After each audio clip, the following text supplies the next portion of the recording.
Il y a énormément d'anomalies qui se produisent, qui sont réelles, qui sont démontrées, qui sont prouvées, sur lesquelles on n'a absolument plus aucun doute. J'ai rencontré combien de témoins me disant j'ai plus peur de la mort, je sais ce qu'il y a derrière, je sais. C'est pas un raisonnement que j'ai fait, c'est vraiment l'expérience que j'ai vécue qui me convainc de ça. Il y a des gens, des hommes, des femmes qui, dans des conditions de laboratoire contrôlées en triple aveugle, sont capables d'obtenir des informations de la part de personnes défuntes qu'ils n'avaient absolument aucun autre moyen d'obtenir. J'ai la conviction aujourd'hui d'avoir vraiment entrouvert la fenêtre sur d'autres dimensions de notre réalité, bien plus vastes, dans lesquelles il y a des ressources, des connaissances, des outils qui peuvent nous permettre de vivre cette vie de façon beaucoup plus lucide.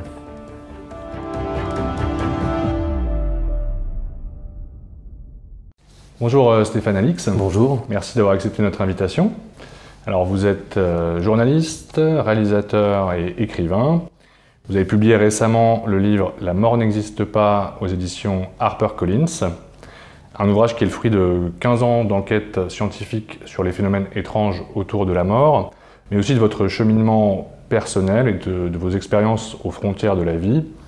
Alors, vous racontez dans votre livre que c'est le décès de votre frère Thomas en 2001 qui a bouleversé votre existence et qui vous a poussé à enquêter sur ces phénomènes étranges autour de la mort et à tenter de percer les mystères de la conscience. En quoi cet événement tragique a-t-il constitué le point de départ de vos investigations? Ça a été décisif, c'est-à-dire que voilà, j'étais en mission, une mission que je dirigeais en Afghanistan en avril 2001 et comme ça, de but en blanc, un accident de voiture qui se produit devant mes yeux fait perdre la vie à mon frère et ça amène la mort dans ma vie comme le vivent des millions de nos concitoyens. Et on n'y est pas préparé. On n'y est pas préparé. Alors quand il s'agit de notre grand-mère, notre grand-père qui s'éteint très lentement, on peut dire qu'il y a une forme de logique, d'acceptation, mais la mort brutale de mon frère était incompréhensible, inacceptable, illogique, bien qu'à cette époque-là, je n'avais pas forcément de questionnement d'ordre philosophique ou encore moins de nature spirituelle. Pour moi, c'était un choc, un traumatisme. Et il a fallu du temps avant que il a fallu plusieurs mois avant que je décide de commencer à essayer de savoir ce qui lui était arrivé, savoir ce qui s'était passé. Qu'est-ce que c'est que la mort? Qu'est-ce qu'on sait de la mort dans notre société? Est-ce que... Je ne saurais même pas vous dire si, à l'époque, je m'interrogeais déjà sur la possibilité qu'il y ait une vie après la mort. Pour moi, c'était vraiment une croyance tellement éloignée de mon quotidien que je ne formulais pas forcément la question comme ça. J'ai juste voulu essayer de m'intéresser à ce que l'on sait du moment de la mort. Et très rapidement, j'ai commencé à entendre parler d'expériences qui se produisent depuis notamment plus d'une cinquantaine d'années aujourd'hui, qui sont les expériences de mort imminente, qu'on va aborder j'imagine, qui bousculent un petit peu nos croyances sur le fait que notre conscience, ce qui nous constitue, ne serait finalement qu'une sorte d'émanation de l'activité de notre cerveau. Là, on a des expériences qui se produisent par centaines de milliers, qui sont observées par des médecins, des équipes soignantes, qui vous montrent que des personnes ont été conscientes, ont été capables d'observer leur environnement, de le décrire et de ramener des souvenirs de cette expérience-là à un moment où leur cerveau était en arrêt cardiaque. Donc a priori, plus en capacité de produire quoi que ce soit comme expérience. Et en fait, assez rapidement, m'intéressant à des sujets scientifiques, à des domaines scientifiques comme les neurosciences, la médecine, la physique, la biologie, je me suis aperçu à ma grande surprise que ce que je considérais comme étant des disciplines qui avaient à peu près cerné l'ensemble du réel, qui étaient capables... Enfin, j'avais une idée naïve dans ma tête me disant que si j'allais voir un scientifique, quel que soit son domaine, il allait être en capacité de m'expliquer et de répondre à toutes mes questions. Et en fait, assez rapidement, en rencontrant des scientifiques, quel que soit leur domaine, encore une fois, je me suis rendu compte que c'était des gens qui étaient dans le doute, dans le questionnement, et qui étaient très loin de savoir décrire le pourquoi de notre réalité. D'où vient le monde? Qu'est-ce que le réel? Qu'est-ce que la conscience? Quand vous demandez à un neuroscientifique qu'est-ce que la conscience, il va vous décrire la phénoménologie de la conscience, il va vous décrire différents types d'états de conscience, mais quand vous lui demandez mais d'où ça vient? D'où ça vient? Pourquoi est-ce qu'on est conscient? Personne n'est capable de répondre à cette question. Personne. Donc en fait, on vit dans un monde, et vous, moi, l'ensemble de la société fait comme si on avait à peu près des certitudes sur le fait que, oui, la mort, c'est la fin de la vie, L'univers est né au moment du Big Bang il y a 14 et quelques milliards d'années, on est seul dans l'univers. Mais pourquoi est-ce qu'on est aussi sûr de ça en fait? D'où viennent ces certitudes? Et ces certitudes, elles ne sont pas élaborées sur des démonstrations scientifiques, elles sont une espèce de magma de croyances qui imprègnent notre monde et qui donnent l'apparence qu'elles sont certaines alors qu'elles ne le sont pas du tout. Donc moi qui suis journaliste et qui était journaliste d'investigation sur des sujets politiques, géopolitiques et de terrorisme, j'ai été estomaqué de découvrir que si je posais la question « est-ce qu'il y a une vie après la mort ?», ça ne m'obligeait pas à aller dans un espace de croyance ou à aller étudier les différents systèmes théologiques, mais je pouvais le faire en étant dans l'espace scientifique et j'allais pas forcément avoir les réponses évidentes que j'aurais imaginées, qui est bah oui, quand le cerveau s'arrête, il n'y a plus de vie, etc., etc. Non, il y a peut-être exactement l'inverse qui peut être démontré. Et ça a été ce qui m'a happé dans cette enquête qui m'a occupé presque 20 ans de ma vie. Alors sur ce sujet des expériences de mort imminente, donc qu'on appelle les EMI, qui ont été révélées au grand public dans les années 70 par le psychiatre américain Raymond Moody. Donc vous dites que ce sont des phénomènes finalement qui sont très complexes et qui ébranlent effectivement les modèles scientifiques actuels, qui demeurent une énigme pour de nombreux chercheurs. En quoi justement ces EMI bouleversent-elles les postulats scientifiques actuels, notamment sur la nature de la conscience? Il y a deux aspects. Il y a un aspect psychologique qui porte sur l'intensité de cette expérience qu'on va qualifier de psychospirituelle, qui bouleverse les gens qui la traversent, qui peuvent changer complètement des orientations de vie, qui donnent l'impression aux personnes qui ont fait cette expérience-là d'avoir réellement vécu quelque chose de transcendant, et ils n'ont plus besoin d'en être convaincus. Il y a quelque chose en eux qui les habite désormais comme une espèce de certitude d'avoir été dans une autre réalité tout à fait tangible. J'ai rencontré combien de témoins me disant j'ai plus peur de la mort, je sais ce qu'il y a derrière, je sais, c'est pas un raisonnement que j'ai fait, c'est vraiment l'expérience que j'ai vécue qui me convainc de ça. Maintenant, au début, moi cet aspect psychologique étant subjectif, j'y ai pas accordé l'importance que je lui ai accordée plus tard. Je me suis intéressé plus spécifiquement aux aspects vraiment physiologiques de l'expérience. Parce que l'expérience de mort imminente peut se produire dans plein de circonstances physiologiques différentes. Vous pouvez être en parfaite santé, en train de méditer, ou en train de faire l'amour, ou devant un très beau paysage, et vous allez vivre une expérience aussi intense qu'une expérience de mort imminente, qui peut être qualifiée comme ça. Elle n'a pas vraiment de relation avec la mort dans ce cas-là, mais elle va être, en termes de phénoménologie, totalement identique. L'impression de sortir de son corps, l'impression d'être tout avec l'univers, l'impression de percevoir peut-être des entités de nature spirituelle, etc., etc. Mais il y a une partie des expériences de mort imminente qui se produisent dans des circonstances où le corps, le cerveau sont en état de très grande souffrance, voire de cessation d'activité. Il y a des gens qui vivent une expérience de mort imminente pendant un arrêt cardiaque.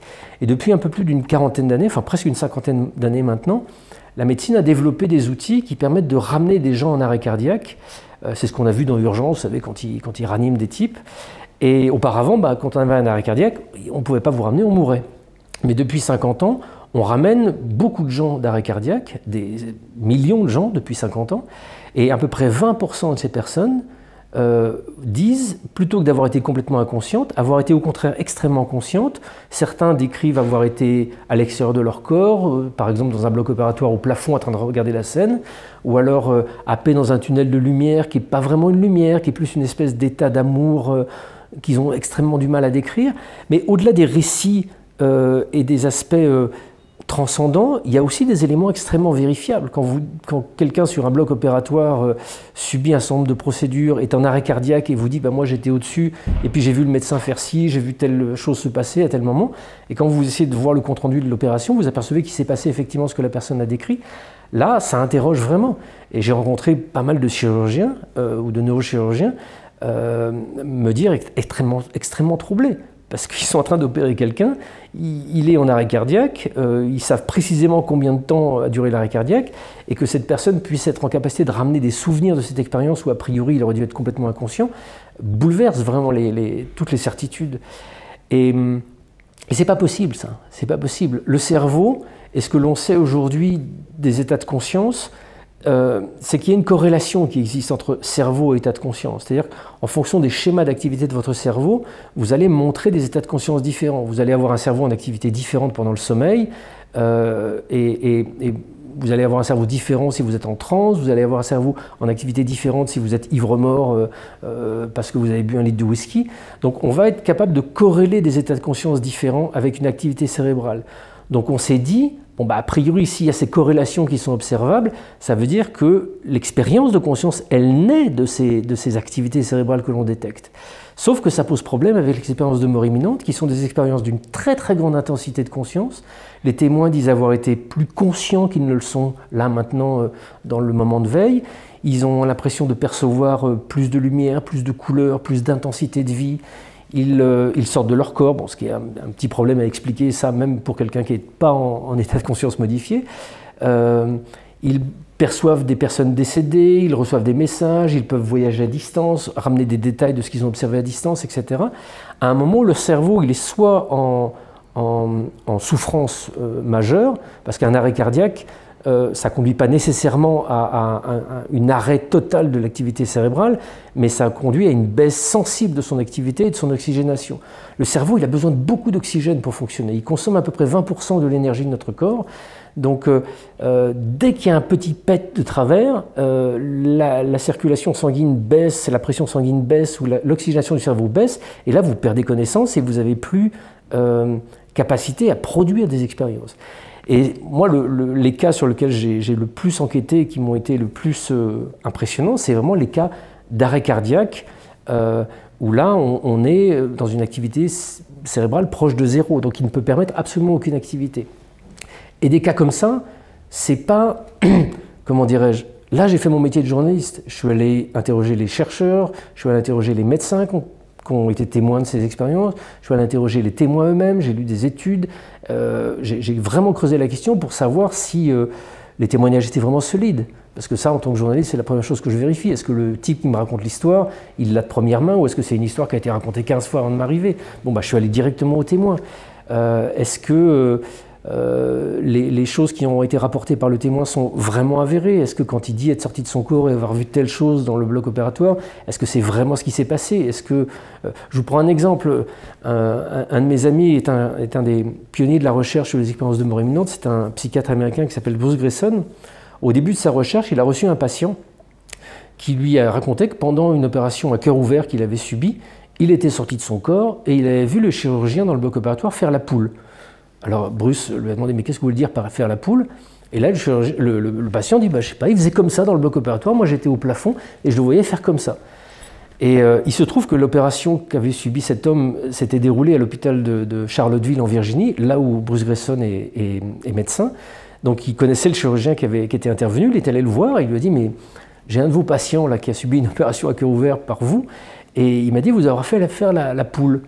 Et là, le chirurgien, sa première réaction, c'était d'être un petit peu choqué. Mais qu'est-ce que vous racontez? Qu'est-ce que ça veut dire? Et puis, en calmant un peu le jeu et en discutant, rassuré du fait que ce n'était pas un farfelu qui lui posait la question, mais un psychiatre, le chirurgien lui a dit bah, effectivement, c'était un chirurgien d'origine japonaise. J'ai pris l'habitude à l'école, en apprenant la chirurgie, pour éviter de contaminer les outils que je voulais utiliser. Je pose mes mains sur la poitrine et j'indique à mon personnel hospitalier, aux infirmières dans le bloc, tiens, donne-moi ça, donne-moi ça, donne-moi ça. Comment voulez-vous qu'un type, dans un rêve, ait inventé un truc aussi précis, aussi détaillé, qui corresponde spécifiquement à ce qui s'est passé dans le bloc opératoire? Et des cas comme ça, quand vous faites l'effort d'aller enquêter et d'aller vraiment faire un travail de journaliste sur ces cas, vous apercevez qu'il y en a un nombre incalculable, incalculable. Donc ça, c'est un caillou dans notre vision réductionniste de ce que peut être la conscience, dans la vision qui imprègne notre société, qui postule que voilà, activité cérébrale crée conscience. Là, il y a manifestement quelque chose qui démontre que la conscience a une forme d'activité indépendante de notre activité cérébrale, que la conscience n'est pas complètement liée à l'activité et à la bonne activité du cerveau, et que d'une certaine manière, elle peut s'en émanciper. Donc la porte le pas à franchir est assez court de se dire mais est-ce que quand le cerveau est définitivement inactif, mort, irréversiblement mort, est-ce que cette conscience qui est déjà active alors que le cerveau ne fonctionne plus, elle peut continuer à fonctionner? Et ça, c'est une vraie question qui se pose et qui peut trouver réponse à travers d'autres expériences que j'ai explorées dans mon enquête. Vous rapportez d'ailleurs aussi un témoignage intéressant dans le livre sur ces EMI. Donc c'est celui du cardiologue néerlandais Pim van Lommel, qui est très connu, hein, qui est un spécialiste des EMI, hein, qui avait notamment, je crois, fait une enquête très conséquente sur le sujet qui avait été publiée dans le Lancet il y a déjà quelques années. Oui. Et donc lui, en fait, il postule que ces expériences de mort imminente finalement suggèrent l'existence d'une conscience non locale, complètement indépendante de l'activité du cerveau. Qu'est-ce qu'on entend finalement par conscience non locale et puis quelles seraient les caractéristiques de cette conscience? Ce que rapportent les témoins, et qui peut être avéré et vérifié, c'est que quand ils ont cet épisode de sortir du corps, le temps et l'espace ne semblent plus avoir d'incidence sur leur conscience. Imaginez, je sors de mon corps là, je suis au plafond, et puis d'un coup je pense au voyage que j'ai fait en Inde il y a quelques mois, et instantanément je suis dans le sud de l'Inde, là où j'étais il y a 3 mois. Je ne me suis pas déplacé, mais je suis là instantanément, comme si l'espace dans lequel nous sommes coincés, parce que malheureusement pour aller en Inde il faut prendre un avion, ça dure 10 heures, comme si l'espace avait disparu et n'avait plus aucune incidence. Et ça, c'est une caractéristique. Le mot non local, en fait, vient de la physique quantique pour désigner la nature des composants ultimes de la matière. Nous, on a encore, et je crois que j'ai même appris ça à l'école de façon un peu erronée, que les constituants les plus petits de la matière sont des atomes, et on imagine que l'atome, c'est une petite boule de matière qui est à un endroit et qui, du coup, a priori, ne peut pas être à un autre. Sauf que la physique quantique nous a montré depuis presque un siècle que justement les constituants ultimes de la matière ont cette propriété complètement contre-intuitive et folle de pouvoir être partout, et de pouvoir être partout non seulement dans l'espace, mais dans le temps. C'est-à-dire qu'ils peuvent être dans notre passé ou dans notre futur. Enfin, ça fait bizarre de dire des choses pareilles, et pourtant c'est ce que la physique quantique démontre sur la nature fondamentale de la réalité. Donc pour expliquer comment quelque chose peut être à la fois partout dans le temps et dans l'espace, on a parlé de non-localité, et c'est ce terme que Pim van Lommel applique à la conscience, parce que quand on observe les EMI, mais quand on observe d'autres phénomènes aussi, plein d'expériences que je décris dans le livre, on s'aperçoit qu'il y a en nous une capacité à nous émanciper de la matière, du temps et de l'espace. Pendant les EMI, c'est ce qui se passe, mais dans des expériences chamaniques, c'est ce qui se passe, dans des expériences de trance, c'est ce qui se passe, dans certains de nos rêves, c'est ce qui se passe, dans des expériences de perception extrasensorielle qui ont été étudiées depuis plus d'un siècle en France, aux États-Unis, et qui ont même été appliquées dans les programmes d'espionnage extrasensoriel américains, c'est aussi ce qui se passe. Il y a une partie de nous, là, vous et moi, on est coincés dans notre corps, on est coincés dans le temps, il est telle heure, et on ne peut pas être dans le futur, ni dans le passé, ni à un autre endroit, mais il y a en vous, en moi, quelque chose qui peut se libérer de ça, qui là au quotidien, dans notre vie quotidienne, de par l'activité écrasante de notre cerveau, cette part de nous est complètement inhibée, est complètement enfouie et inopérante, mais dès lors que notre cerveau est déréglé, dès lors que notre cerveau fonctionne moins bien, est perturbé par un choc ou voire par un arrêt de l'activité cérébrale, tout d'un coup cette dimension de la conscience, pouf, se réveille. C'est comme si on emprisonnait en fait une part... je l'appelle spirituel parce que pour moi, non local, c'est un terme qui est employé pour faire scientifique et pour faire raisonnable. Mais non local, ça veut dire quoi? Ça veut dire de nature spirituelle, de nature non matérielle. Il y a quelque chose en nous qui est de cette nature-là. Ce qu'on pourrait appeler l'âme, par exemple. Oui, alors, sans entrer dans des débats philosophiques un peu compliqués, c'est vrai que moi j'emploie souvent le mot âme aussi dans le livre. Mais l'âme, ça... On projette dans notre inconscient collectif une sorte d'identité sur l'âme. On a l'impression que notre âme, c'est nous de façon non matérielle. C'est-à-dire que l'âme de Stéphane, ce serait juste Stéphane sans le corps.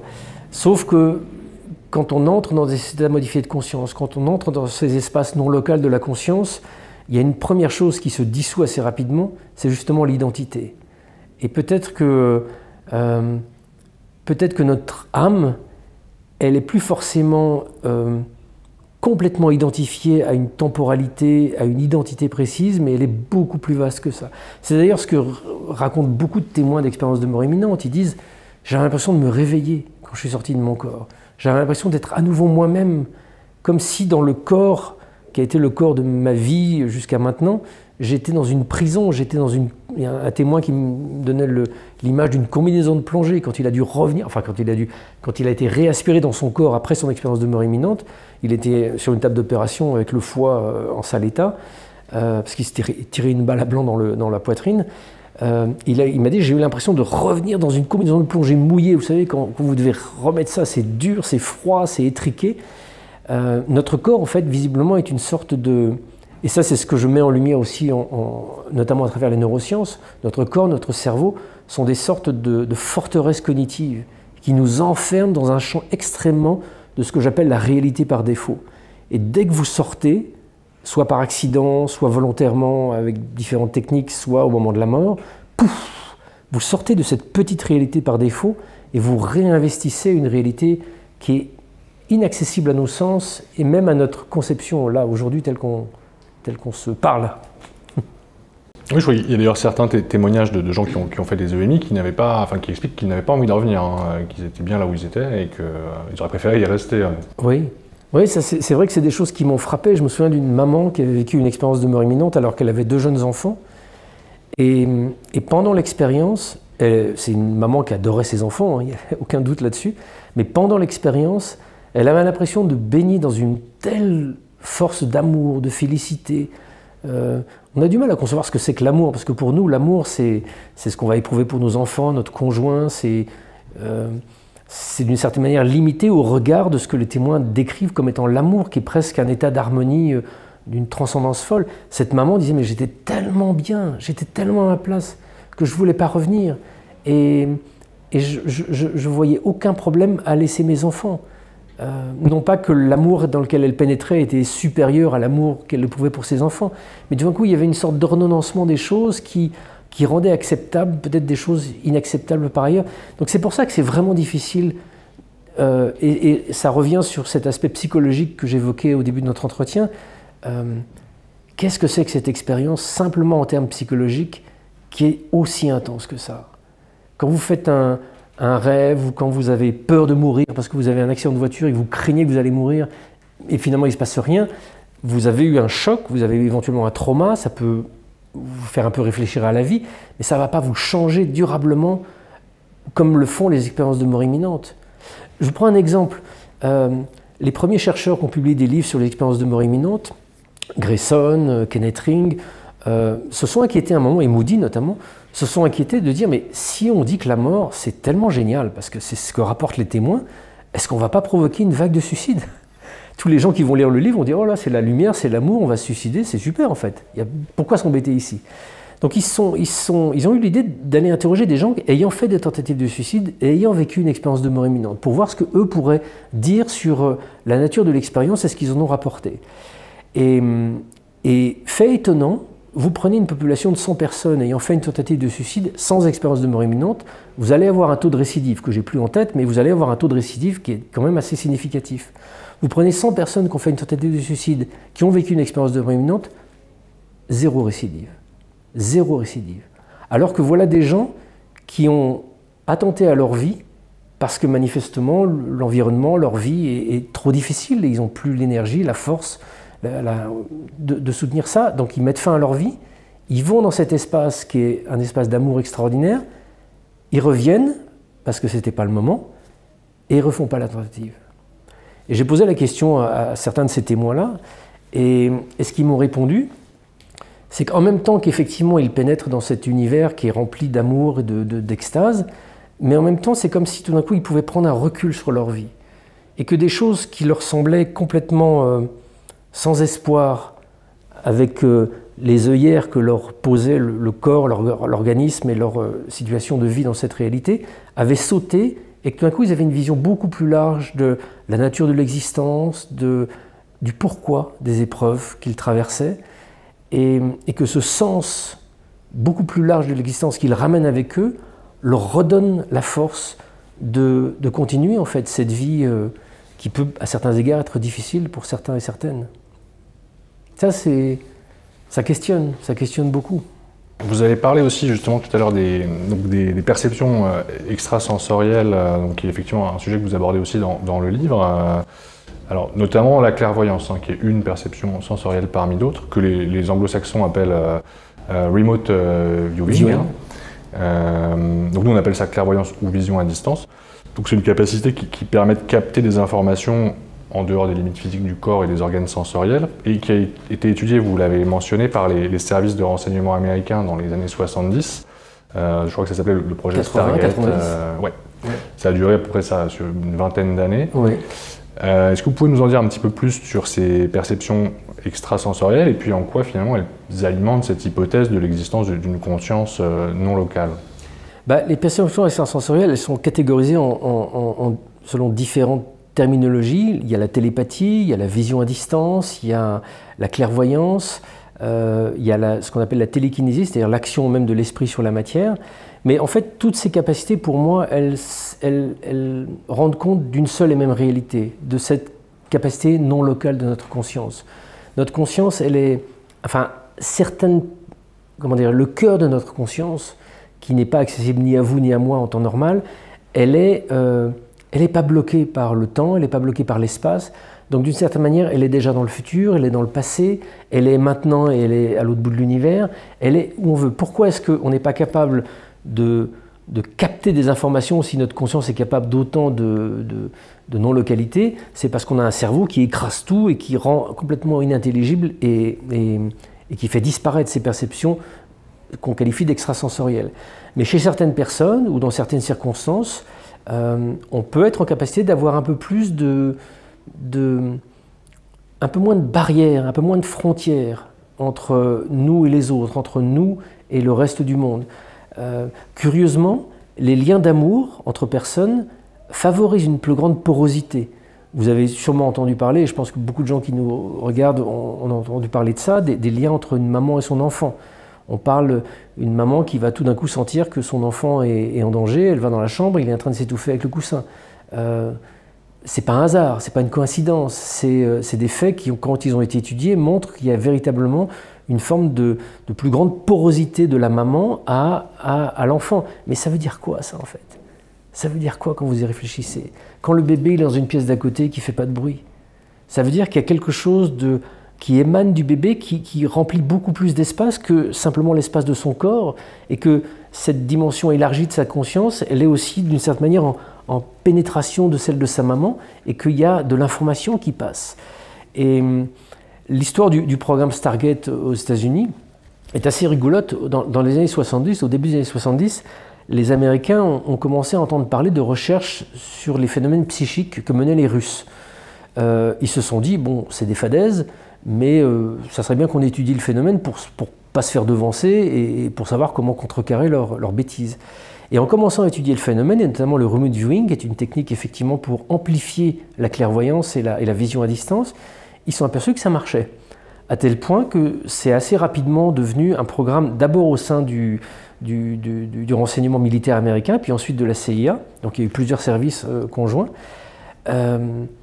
Et ça marche en fait, ça marche. L'expérience en fait consistait, notamment pour le programme Stargate, que je connais bien, et je connais bien les instigateurs et plusieurs des voyants, a consisté à essayer de recruter au sein de l'armée américaine des gens ayant une habilitation secret défense, mais qui auraient montré un plus grand sixième sens par exemple. Et on était peu de temps après la fin de la guerre du Vietnam, et on a commencé à regarder dans les dossiers des soldats ceux qui répondaient à ces conditions de secret défense, mais qui avaient eu une sacrée chance au combat. Des gens qui, par exemple, sur une piste qui se sépare en deux voies, tiens, on va prendre plutôt à gauche, et il se trouve qu'à droite, il y avait une embuscade qui les attendait. Ou alors, comme je le raconte dans le livre, à propos de Joe McMoneagle, qui est un des premiers voyants du programme, Joe a fait 2 déploiements au Vietnam, et il a passé son temps à avoir une chance de... Voilà. Par exemple, il est en train de bouquiner à l'extérieur du bunker, assis sur une chaise, et puis d'un coup, il sent qu'il faut qu'il se lève, il rentre dans le bunker. 3 secondes après, un obus de mortier Viet Cong tombe précisément là où il était tombé. Et puis 1 heure après, il dit « Oh, il faut que je sorte du bunker !» Et il sort du bunker, et 2 secondes après, le bunker lui-même explose pour étant la cible de tir de mortier. Et des choses comme ça, ça s'est répété, à tel point que même tous les hommes de ses patrouilles suivaient exactement ce qu'il faisait, parce qu'ils savaient que lui, il ne lui arriverait jamais rien. Et donc Joe a été sur la base de son dossier où il avait Il avait beaucoup de chance, voilà, c'est ce qui était rapporté dans le dossier. Il a été recruté pendant le programme Stargate, et en fait ce programme a consisté à faire des missions d'espionnage psychique, c'est-à-dire dans des endroits où on ne peut pas envoyer un espion, un agent double, parce que c'est trop loin, c'est trop compliqué, ou alors ça nécessiterait une trop grosse mise en œuvre, on envoie un espion psychique. C'est très facile, ça. L'espion, il est assis dans une base du Maryland, vous lui dites allez sur la cible qui porte le nom de code K02. K02, lui, il ne sait pas ce que c'est, sauf que dans une enveloppe où c'est marqué K02, il y a une photo d'une base militaire en Union soviétique. Donc lui, il n'a aucune information sur la cible, et il se projette. Alors c'est un peu compliqué à détailler comme méthodologie, parce que c'est vraiment très complexe. Ça amplifie en fait nos intuitions. Ça amplifie toutes les intuitions qu'on a, et qu'à plus forte raison, quelqu'un de doué comme lui peut avoir, en essayant d'éliminer ce qui est intuition et ce qui est raisonnement inconscient. Si par exemple, là je vous dis, sur la table de mon bureau, il y a quelque chose, décrivez-le-moi. Si par exemple j'avais posé avant de partir à l'interview un gros ballon de basket, vous allez peut-être, si vous êtes suffisamment détendu, suffisamment perceptif, capter quelque chose de rouge, quelque chose de rond. Mais sauf votre cerveau va immédiatement se dire oh, un truc rouge et rond, c'est une pomme rouge par exemple. Ou alors c'est, je sais pas, un ballon. Ou, enfin, vous allez construire quelque chose. Donc le travail en remote viewing consiste à ce que le voyant soit monitoré par quelqu'un qui va lui rappeler aux permanences, qui lui aussi ignore ce que c'est que la cible. Non, pomme rouge, vous m'avez dit pomme rouge parce que c'est un mot que vous avez posé sur une perception. Oubliez pomme, oubliez ça. Qu'est-ce que vous avez comme sensation? Et là, vous revenez à votre sensation, j'ai du rouge, j'ai un truc rond. Et en travaillant comme ça, méthodiquement, encore une fois, je le redis, le voyant et le moniteur ignorent complètement ce que c'est que la cible, donc il n'y a aucune possibilité de biais là-dedans. Vous allez arriver à avoir des informations pertinentes. Et ça donne des informations folles de précision. Je vous parlais de Joe McMoneagle. Une des missions qu'il a eu à faire, je vous parle de centaines de missions qui ont été commanditées par la Défense, par la DEA, par la CIA, par toutes les agences de renseignement américains, ont utilisé le programme Stargate pour essayer d'avoir des informations complémentaires sur des cibles dans les pays ennemis, sur des otages enlevés des forces américaines, sur des laboratoires de drogue en Amérique centrale, etc. etc. Et par exemple, la crise des otages au Liban, en 1979, au moment de la révolution islamique en Iran, l'ambassade américaine a été prise d'otage par les forces iraniennes et plus de 200 et quelques personnes ont été gardées en otage pendant très longtemps. Sauf que quand ça s'est passé, on ne savait pas qui était enlevé et qui avait pu s'échapper, et on a demandé à différents voyants du programme d'essayer de dire précisément combien d'otages étaient retenus et qui était retenu.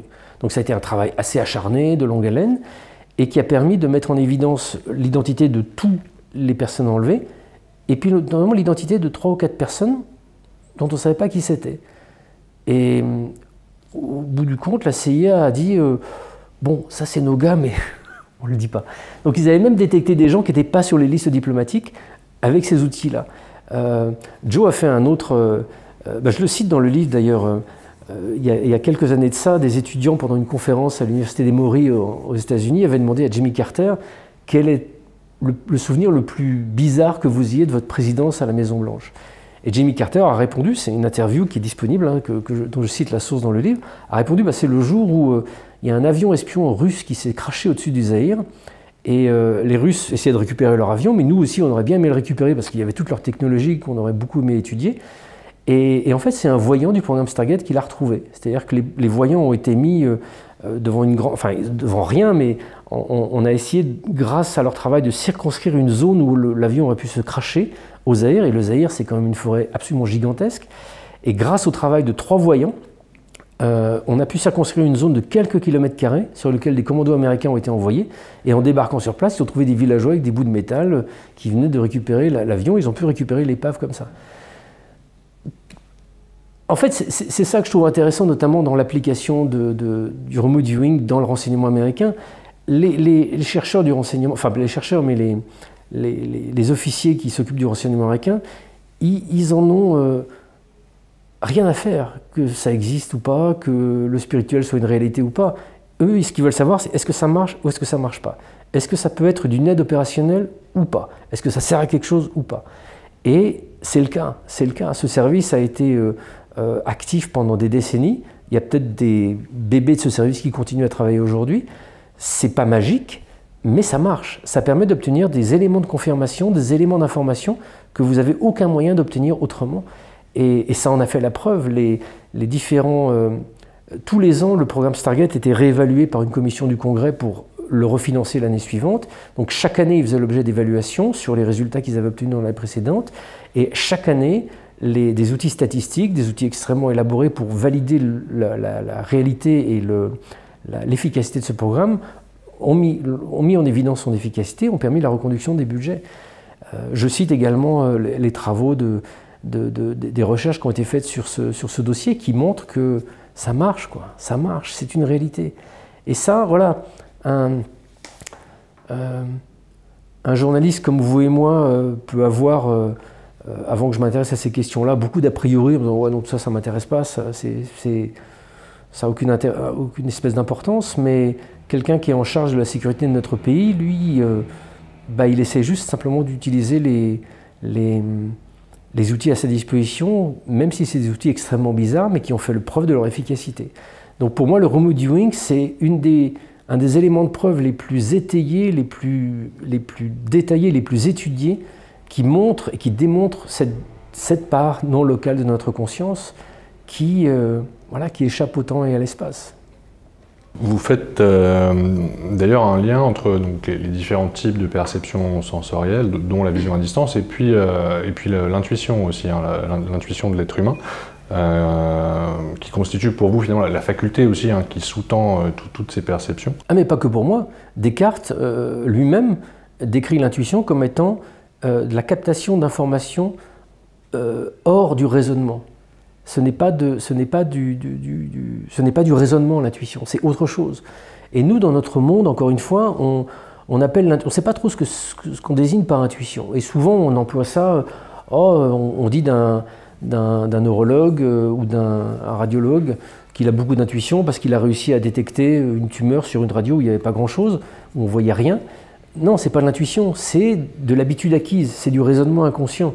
C'est quelqu'un qui a 20 ans d'expérience en radiologie, qui va être capable sur des micro-signaux, sur une radio, de détecter quelque chose qu'un jeune radiologue n'aurait pas détecté. Ce n'est pas de l'intuition, c'est du raisonnement inconscient. Il y a une formatrice qui me donne un exemple intéressant pour dissocier l'intuition du raisonnement inconscient. Elle prend l'exemple d'une dame qui vend des vêtements dans une boutique et qui voit arriver une cliente.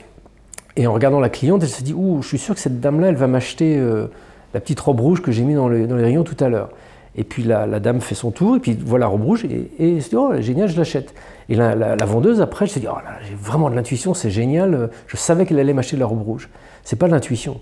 Ça, c'est du raisonnement inconscient. Cette vendeuse, elle a l'expérience des clients, elle a l'expérience de la physiologie, de comment les gens vont réagir, et elle a pu assez facilement arriver à la conclusion inconsciente que cette personne-là, elle allait matcher avec la robe rouge. L'intuition, dans le cas de cette vendeuse, ce serait la vendeuse dans son magasin qui tout d'un coup a un flash, elle est toute seule dans le magasin, il ne se passe rien, elle a mis la robe rouge dans le rayon et elle se dit « Oh, j'ai l'impression que la prochaine cliente qui va entrer va m'acheter la robe rouge. » Et un quart d'heure après, une cliente entre et achète la robe rouge. Là, c'est de l'intuition. Là, c'est de la captation d'informations non locales. La cliente, elle ne la connaît pas, elle ne l'a jamais vue, elle est incapable de déduire inconsciemment comment cette personne s'habille ou quoi, elle ne sait même pas si c'est un homme ou une femme, mais elle a capté l'information dans le futur qu'une personne allait entrer et acheter cette robe rouge. Ça, c'est de l'intuition. Et j'essaie de rétablir un peu les choses dans le livre parce que pour moi, l'intuition, c'est vraiment une des preuves de notre dimension non locale, de notre conscience. C'est vraiment la preuve qu'il y a quelque chose, et ça en tout le monde. Moi, je ne suis pas voyant, vous ne l'êtes pas, mais on a tous eu des moments où on a cette intuition. On a, le téléphone sonne, on dit « Tiens, je viens de penser à Georges il y a 2 minutes. » Et vous décrochez, c'est Georges. Ça fait 2 ans que vous l'avez plus au téléphone. Vous sortez le matin, il fait grand soleil, vous prenez le parapluie. Vous n'avez pas regardé la météo, rien, et puis à 15 h, il se met à pleuvoir à torrent. Tous ces petits moments d'intuition, on les a au quotidien dans notre vie. Et ça, on n'en prend pas la mesure, mais pour moi c'est vertigineux, c'est la preuve de notre âme. C'est la preuve qu'il y a quelque chose en nous qui n'est pas bloqué dans notre corps. Vous dites d'ailleurs dans votre livre que justement l'intuition est le langage de notre âme, mais qu'effectivement ce langage peut être assez facilement étouffé par notre cerveau, par l'intelligence analytique, le mental, qui a une place prépondérante aujourd'hui dans notre vie aussi, puisqu'on a oublié cette petite voix intérieure, on a du mal à l'écouter, qu'on est pris dans nos activités comme ça. Surtout notre cerveau, il n'est pas fait pour ça. Notre cerveau, en fait, c'est un outil adaptatif qui, dès les premières secondes de sa conception, commence à fabriquer des réseaux. Et ces réseaux, en fait, ils ont uniquement pour but d'apprendre des choses pour anticiper ce qui va se passer. C'est ce qui fait qu'on est extrêmement, quand notre cerveau fonctionne bien, on est adapté à ce monde. On est adapté, on sait anticiper les événements, anticiper les choses. On a une base de connaissances acquises qui est colossale, qui nous permettent de vivre. Mais même tous les processus perceptifs chez l'être humain sont basés sur ce mécanisme d'apprentissage et d'anticipation. J'ai découvert quelque chose qui m'a estomaqué d'ailleurs, la perception visuelle. Vous ne voyez pas le monde tel qu'il est. Vous hallucinez le monde. Quand vous voyez une scène, votre cerveau voit un certain nombre de signaux visuels, mais il a besoin d'à peine 20% de ces signaux pour construire l'image de cette pièce, par exemple, que j'ai construite dans mon cerveau. Et à tel point que si quelque chose de complètement incongru, complètement inattendu se présentait dans la pièce, là j'aurais une espèce de bug, parce que j'aurais aucune banque d'images qui me permettrait d'interpréter. Si par exemple, je sais pas, un tigre rentrait dans la pièce, un tigre à Paris, un tigre ici en liberté, c'est tellement inconcevable et tellement loin qu'il me faudrait presque un temps de quelques fractions de secondes supplémentaires pour voir le tigre. Non pas que mes yeux ne le verraient pas, mais comment dirais-je, mon outil perceptif serait tellement désamorcé qu'il lui faudrait ce temps-là pour aller chercher dans la banque d'images le tigre. Et imaginons que ça ne soit pas un tigre, mais que ça soit un phénomène de nature complètement étrange, bizarre. Imaginons qu'on soit dans Stranger Things. Là, ce n'est pas quelques fractions de secondes qu'il va me falloir, c'est quelques secondes avant de pouvoir commencer à faire matcher ce qui apparaît avec mes banques d'images qui ne disposent pas de référence par rapport à ce qui vient d'être observé. Donc en fait, le cerveau humain, c'est un appareil qui ne vit pas dans le réel, qui reconstruit une réalité à partir de tout le schéma qu'il a déjà acquis. Et donc, comme depuis notre enfance, on n'a pas été éduqué à être attentif à notre intuition, à nos ressentis sensoriels, à nos émotions, on n'a développé aucune structure de prise en compte de ces signaux sensoriels. Ils sont complètement écrasés devant nos outils qui sont plus des outils de réflexion. En fait, le cerveau est une machine à réfléchir en permanence. Dieu merci, hein, c'est ce qui nous permet de fonctionner correctement. Mais le prix à payer, c'est que tout ce qui est du domaine hors de la réflexion, hors ce qu'on va appeler le mental, est beaucoup plus difficile à retrouver. Et il faut pour ça employer différentes techniques. La méditation en est une, par exemple. La méditation permet de soulager certains réseaux neuronaux qui fonctionnent sinon absolument en permanence H24 et repermet la réapparition d'éléments sensoriels différents, d'intuitions, de messages, d'autres. Ça, les neurosciences le démontrent. Et vous expliquez d'ailleurs dans votre livre que finalement, si les recherches sur les différents phénomènes aux frontières de la mort ou ces perceptions extrasensorielles finalement remettent aussi en question justement le paradigme scientifique en vigueur aujourd'hui, et notamment le postulat qui veut que la conscience humaine soit nécessairement produite par le cerveau, issue du cerveau. Finalement, la vision matérialiste prédomine encore assez largement dans la communauté scientifique. Pourquoi cette vision matérialiste reste-t-elle prépondérante selon vous, malgré justement les résultats de ces recherches qui sont menées depuis de nombreuses années? Parce qu'elle marche, parce qu'elle fonctionne. Un paradigme, c'est une grille d'interprétation. Chaque époque de l'histoire récente des sciences a eu des paradigmes qui ont évolué. Parce qu'un paradigme, en fait, se construit en fonction des connaissances du moment. Les connaissances du moment nous permettent de postuler comment fonctionnerait a priori la réalité. Donc ça nous permet de trier et de comprendre les expériences futures que l'on peut faire. Et puis à un moment, il y a une expérience qui est absolument incompréhensible, qui bouleverse complètement le paradigme. Donc soit on s'est trompé, soit le paradigme est faux. Mais ça, en général, ça ne prend pas 5 minutes, ça prend quelques années.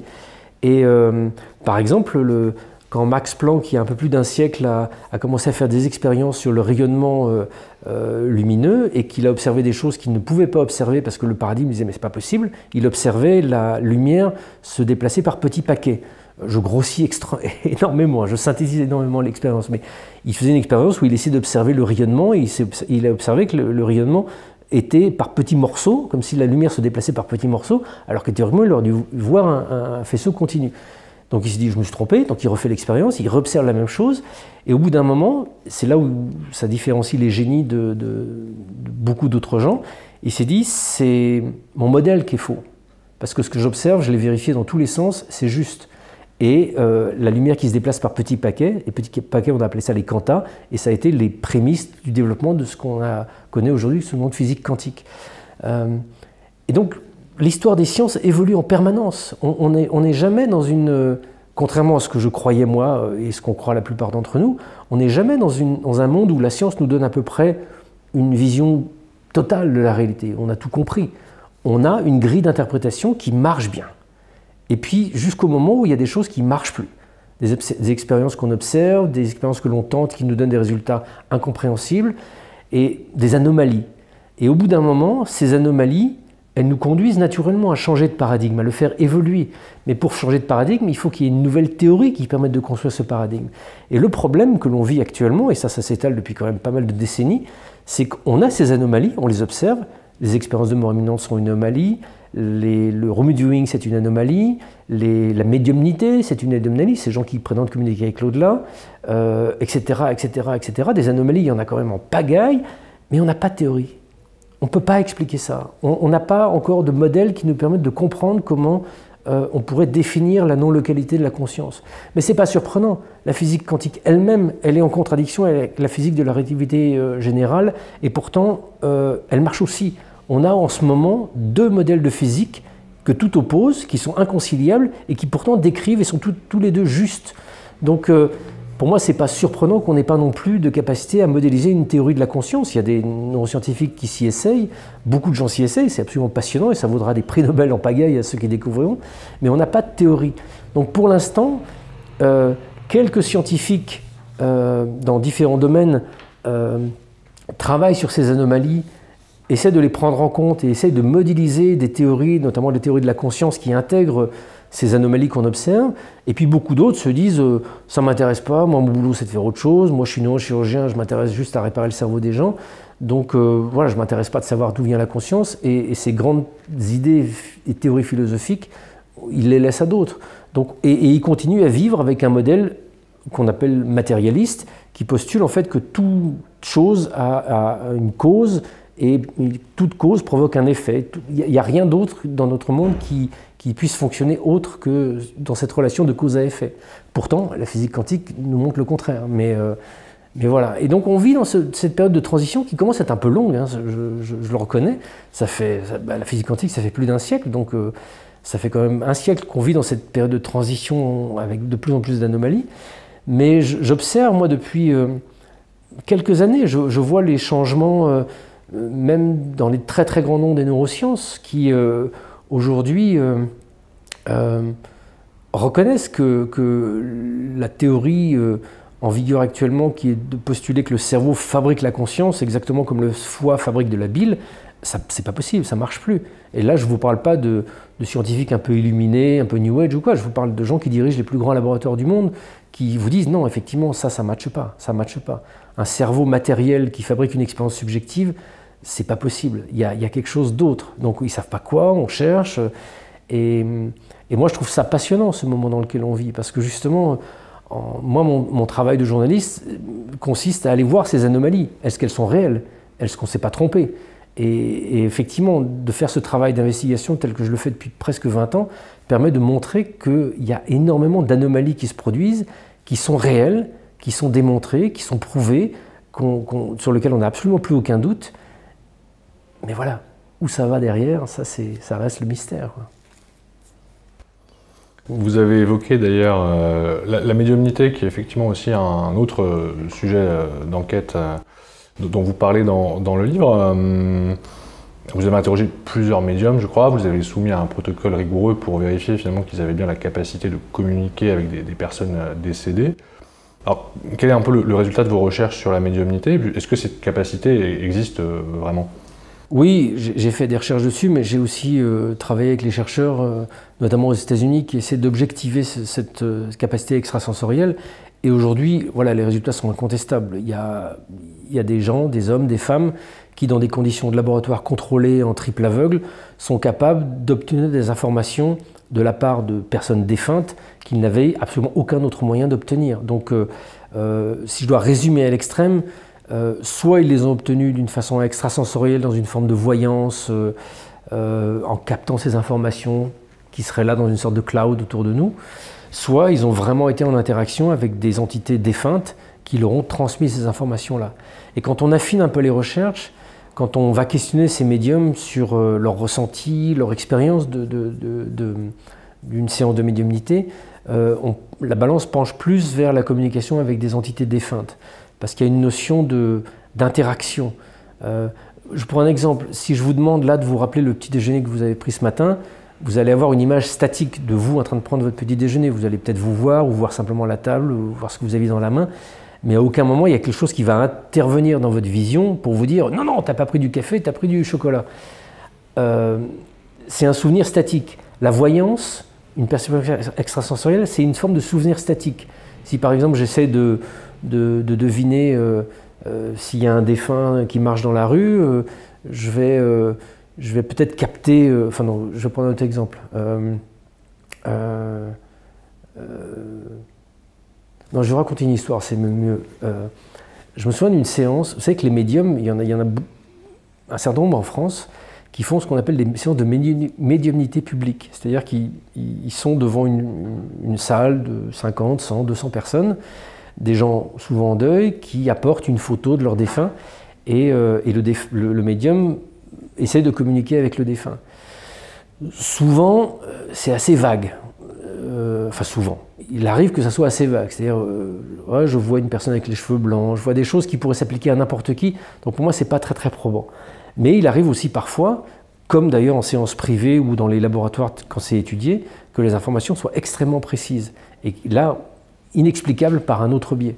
Et je me souviens de cette scène où un médium était sur scène, tout seul, et dans le noir, il gardait la tête dans la main comme ça, et puis il dit « J'ai l'impression de capter un défunt pour une personne qui est présente dans la salle, là, sur ma droite. » C'est un monsieur, il montre une baignoire. Je ne sais pas pourquoi il montre une baignoire. Est-ce que ça dit quelque chose à quelqu'un? Et là, il y avait 200 personnes dans la salle, personne réagit.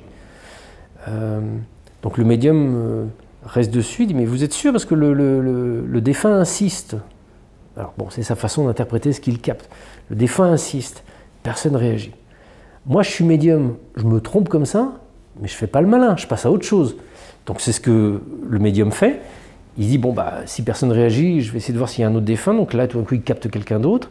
Et puis là, subitement, je le vois presque être interrompu et dire, excusez-moi, mais le monsieur là dans la baignoire, il revient me parler et il me dit qu'il est tombé dans la baignoire et que c'est peut-être ce qui a causé sa mort. Est-ce que c'est précis là? Il me dit qu'il y a un proche de sa famille qui est dans la salle. S'il vous plaît, réagissez. Personne ne réagit. Donc c'est là où... Enfin, voilà. Si vous vous mettez à la place du médium, vous êtes quand même mal à l'aise.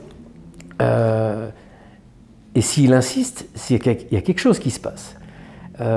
Personne ne réagit, donc à nouveau il lâche l'affaire, il repasse encore une troisième personne. Et à une troisième fois, il s'arrête, il dit « Excusez-moi, le monsieur insiste vraiment, il me dit qu'il s'appelle Pierre, qu'il est mort en tombant, en se faisant le coup du lapin dans sa baignoire, et qu'il y a quelqu'un de sa famille qui est là. S'il vous plaît, il est là pour vous parler. » À nouveau, personne ne réagit dans la salle. Et puis finalement, personne ne va réagir dans la salle. Donc au bout d'un moment, la séance se termine, on est à la pause, et moi je viens discuter avec lui. C'est quelqu'un que je connais depuis très longtemps. Et là, il y a un monsieur qui arrive du coin droit de la pièce, qui descend nous voir, et qui s'adresse au médium en lui disant « Excusez-moi, j'ai pas voulu intervenir parce que c'est la première fois que je viens et je suis un petit peu choqué par ce qui se passe, mais mon père s'appelait Pierre et il est tombé en se faisant le coup du lapin dans la baignoire et je pense que c'est lui que vous avez eu. » Alors là, le médium l'a engueulé, vous auriez dû parler avant. Mais cette expérience, pour moi, elle m'a marqué parce que, si c'était des charlatans, il ne va pas perdre 3 heures et potentiellement sa crédibilité à aller dans une direction où il voit que personne ne réagit. Et 2, si c'était une forme simplement de télépathie ou de voyance, il n'y aurait pas eu cette espèce d'insistance. Et le médium décrivait vraiment le défunt comme étant là, et comme s'il y avait quelqu'un de physiquement à côté de vous qui vous secoue l'épaule, et mon fils est là, dites-lui, etc., etc. Et donc cette insistance, pour moi, elle va dans le sens, et ça, je l'ai constaté chez plein d'autres médiums en faisant des études qualitatives sur leur phénoménologie, cette insistance, cette intelligence, cette sensation d'avoir quelqu'un qui est là vraiment, elle est décrite par beaucoup de médiums. Donc la médiumnité, elle est troublante, mais elle n'est pas non plus magique, et ça je tiens à insister dessus, parce que le médium, c'est un être humain. Il a un cerveau, et il a donc dedans une foule d'inconscients, de zones inconscientes qui parasitent aussi ses perceptions. Donc une séance de médiumnité, pour moi, ce n'est pas une sorte d'interphone vers l'au-delà, où tout ce que vous allez obtenir va être une espèce de choses vérifiées, avérées et prouvées. Le médium, il peut se tromper, il peut mal interpréter. Si par exemple, moi je suis un médium, je suis très loin, et puis je viens dans cette pièce, parce que dans cette pièce, il y a quelque chose d'important à capter. Je vais voir la pièce une fraction de seconde comme ça. Qu'est-ce que je vais retenir ? Vous êtes en face de moi, je vais plutôt retenir que vous étiez présente, mais si la chose importante, c'est la personne qui était là-bas, je ne l'aurais pas vue, je n'aurais pas prêté attention. Donc, si le client vient voir le médium parce qu'il voulait communiquer avec vous, ça va marcher, mais si vous voulez communiquer avec la personne qui est là-bas, moi je ne l'aurais pas vu. Donc j'invite, pour les personnes en deuil notamment qui veulent aller voir un médium, c'est une expérience qui peut être intéressante, mais qui peut être aussi déstabilisante. C'est une expérience sur laquelle il ne faut pas projeter trop d'attentes, parce que ça ne remplace pas un accompagnement thérapeutique d'un processus de deuil, ça ne règle pas le deuil comme ça, mais ça peut parfois, si vous êtes vraiment vigilant, à ne strictement rien dire de votre défunt, à ne pas répondre aux questions du médium si de temps en temps le médium pose des questions, si vous êtes vraiment dans le silence, ça peut permettre de voir parfois des messages extrêmement précis, notamment sur les circonstances de décès, sur des prénoms, sur des circonstances de la vie, être formulés, et là, ça questionne. Moi, la toute première fois que je suis allé voir un médium après la mort de mon frère, c'était un médium qui demandait une photo du défunt. J'y suis allé, je me suis assis en face de lui, je lui ai dit, je vous dirai rien du tout, parce que pour moi le rendez-vous est vraiment important, donc je vous dirai rien. Il me dit, bon, très bien. Il prend la photo, il la regarde, allez, 2 secondes, il la met sur son front, et il ne la regardera plus de la séance. Et puis il dit rien.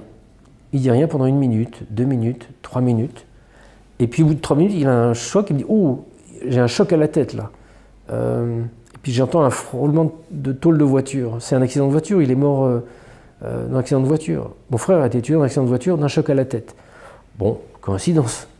Sauf que dans la demi-heure qui suit, il va aligner comme ça des éléments précis sur les circonstances du décès, sur l'environnement, sur le caractère de mon frère, sa description, etc. Il y a des choses, vous allez me dire, bon, j'ai amené une photo d'un type qui a l'air d'avoir une 30aine d'années, on peut déduire qu'il n'est pas mort de vieillesse, donc il est mort d'un accident, il s'est suicidé ou d'une maladie. Bon, il est quand même tombé sur l'accident tout de suite. Et vous voyez, et en faisant un travail statistique, non pas sur une seule information, mais sur toutes les informations qui sont données pendant la séance, c'est là où vous apercevez que statistiquement, il devient complètement incohérent d'imaginer que tout soit des coïncidences et tout soit dû au hasard. Mais ça, il faut faire un travail assez rigoureux, il faut être vraiment dans une forme de... C'est ce qu'ont fait les chercheurs qui ont travaillé sur la médiumnité. Et quand on fait ces recherches-là, on s'aperçoit que voilà, les informations peuvent être précises, et peuvent vraiment démontrer que le médium communique avec quelque chose ou quelqu'un. J'aimerais entrer dans le détail plus, mais bon, je pense qu'on en aurait pour des heures et des heures. Je détaille vraiment toutes ces approches dans le livre, et j'ai tenu justement à présenter à la fois les recherches, les méthodes, les arguments rationnels qui peuvent être opposés à tous ces phénomènes, médiumnité, perception extrasensorielle, etc. Et donc voilà, si d'aventure l'entretien vous intéresse, je vous invite à aller plus en détail dans le bouquin, parce qu'il y a vraiment beaucoup de choses. Oui, d'autant qu'il y a d'autres phénomènes dont on ne va peut-être pas parler aujourd'hui parce qu'on a d'autres sujets à aborder, mais notamment vous parlez aussi des vécus subjectifs de contact avec un défunt, qu'on appelle les VSCD. Oui. Vous parlez aussi de la lucidité terminale, donc là aussi qui est un phénomène tout à fait troublant que vous évoquez. Donc il y a toute une palette effectivement dans le livre de phénomènes avec des références aussi, et puis effectivement les scientifiques ne sont pas toujours d'accord, ne s'accordent pas forcément sur les explications de ces phénomènes-là, effectivement. Vous savez, que les scientifiques ne s'accordent pas, c'est normal.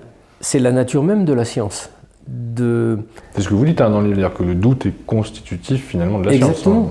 Regardez, il n'y a pas tellement longtemps, au moment de la crise du Covid, vous aviez des scientifiques avec des cursus éminents qui vous donnaient des avis extrêmement divergents sur la marche à suivre, sur la nature de la maladie. C'est ça la science.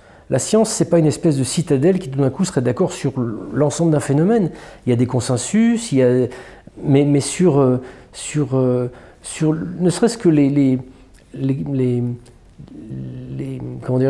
hypothèses à émettre autour de la nature de la physique quantique, vous avez des gens qui sont à des opposés extrêmes du spectre d'interprétation.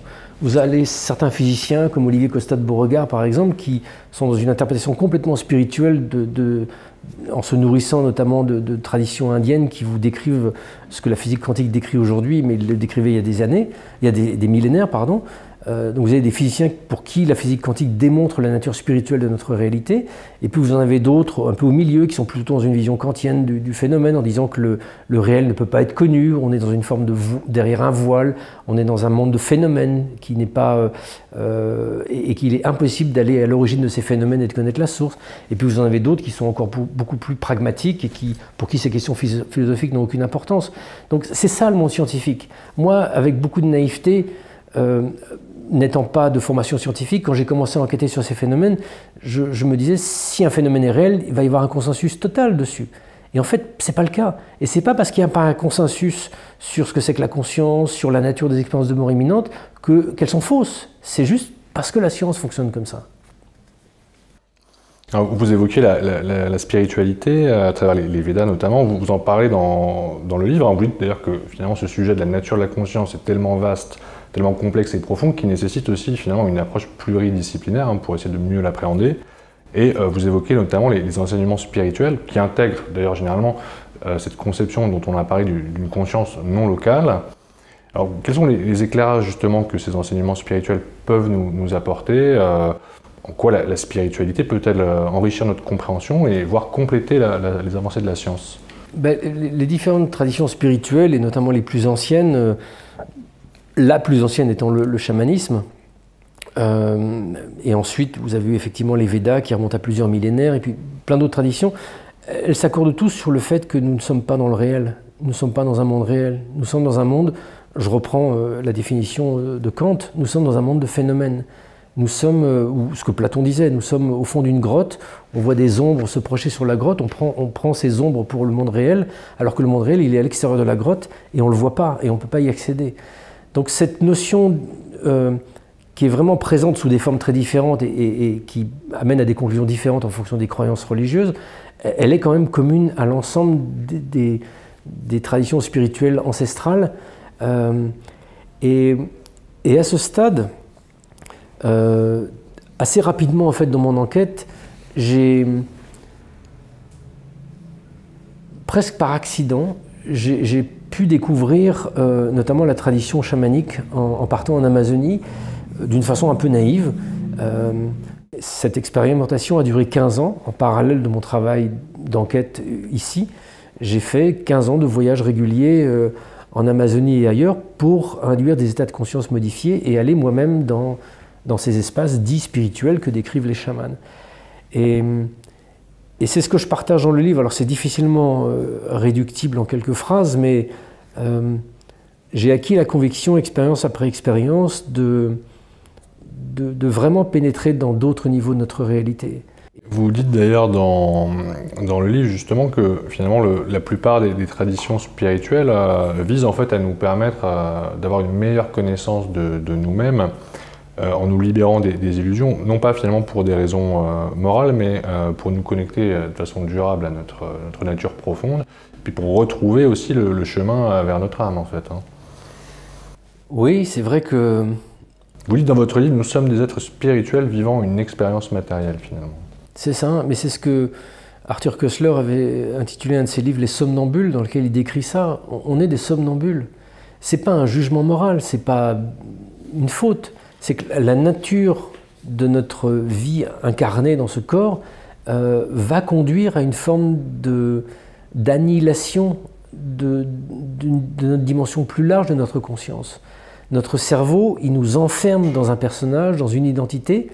Notre corps nous enferme dans un espace, nous localise dans un espace. Notre cerveau, quand il fonctionne bien, fabrique un certain nombre de schémas d'activité psychologique autonomes qui renforcent notre sentiment d'identité, notre sentiment d'être une personne et une seule. Et Dieu merci, parce que quand le cerveau ne marche pas bien et qu'il ne permet pas justement cette structuration à la fois neuronale et psychologique d'une personnalité, bah vous êtes extrêmement en souffrance. Beaucoup d'hôpitaux psychiatriques sont remplis de personnes qui n'ont pas de capacité, parce qu'il y a un problème cérébral ou autre, à créer des barrières entre eux et le monde extérieur. Donc ils sont envahis en permanence. Imaginez qu'il n'y ait pas cet appareil de filtrage dans notre cerveau. Je me mettrais à penser tout ce que vous pensez, tout ce que les personnes présentes dans la pièce, je l'aurais dans la tête, plus les gens dans la rue, et je serais incapable de dissocier ce qui vient de moi, ce qui vient d'eux. Mais c'est une souffrance absolue. J'ai travaillé, et je travaille depuis une quinzaine d'années avec beaucoup de psychiatres. La maladie mentale, c'est une souffrance. Donc le dérèglement de notre forteresse, c'est une souffrance. Et les traditions spirituelles, celles que j'ai pu expérimenter, celles que je commence à approcher par ailleurs, la méditation, le chamanisme, sont des techniques qui, dans un cadre particulier, avec des règles particulières, avec un système rigoureux autour, permet de commencer à déconstruire cette forteresse sans que ça devienne une souffrance.